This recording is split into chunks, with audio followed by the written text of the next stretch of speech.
Has the new year brought a new level of stress? Mindset and wellness expert Sonia Jhas is going to help us tackle that with really small steps. And let's like maybe really wearing small, ruffles. I was going to say small steps and ruffles this morning. There we go. We're fighting the winter nice blues. Outfit. Beautiful outfit. Thank you. We're always in sync. I love we doing are. that. It's so nice to be here. Thank you. So it's we set these goals for ourselves, right? Yes. And sometimes it's like, who cares? And it's so hard at this time of year. It's still dark outside right now. Yeah. It's minus a million. We're coming off the holidays. You know, we peaked.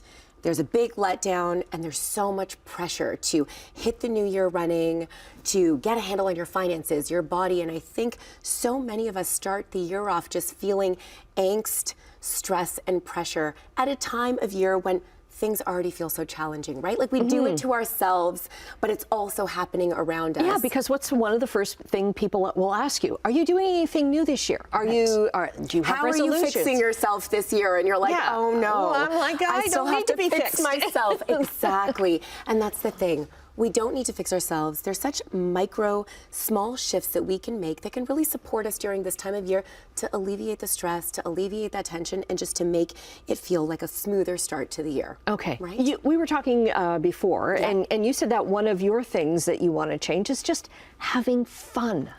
Well, you know, I've got two young kids, one who's 8 and one is 4, and they both are a constant reminder of the fact that as an adult, I have completely abandoned the idea of little micro moments of joy and pleasure and fun. What do I like to do that feels light, that feels enjoyable, and that isn't focused on productivity? Yeah. Right? Because that brings that feeling of, I think, just enthusiasm and play back into the mix. And so many of us adults have forgotten how good that can really feel.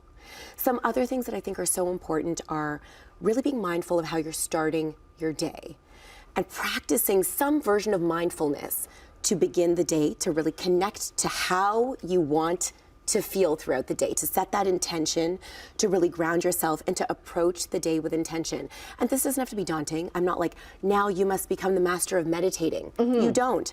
Maybe it's a little bit of breath work.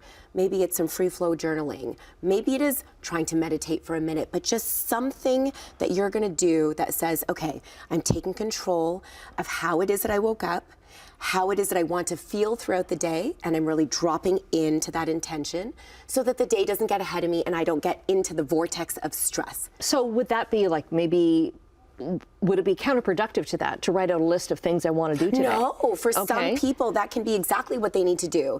They write out the list, they feel like they've got that catharsis, they're like they're in control. And then again, if you can do something to connect the mind and the body, breath work, meditation, movement, stretching, something that's just gonna, again, drop your energy down a little bit, that can be so productive and healthy.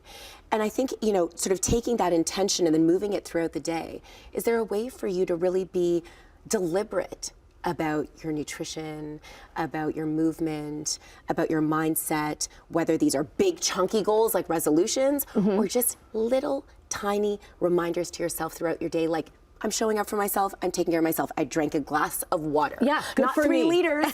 I drank 1 glass of water. I'm kind of amazing. I kind of had that moment yesterday because I'm like, okay, I know I got to work out, and I had a workout that wasn't the greatest, but at the end of it, I'm like, okay, I did that for myself. I feel better. You felt kind of proud, right? And that goes into the next idea, which is, yes, we want to have these little tiny lifestyle changes that signal to us we care, we're doing our best, but also sometimes having these tiny little goals to work towards can breed that sense of momentum and commitment and that feeling of like, oh, hey, I'm showing up for myself. Yeah. Oh, I'm not failing.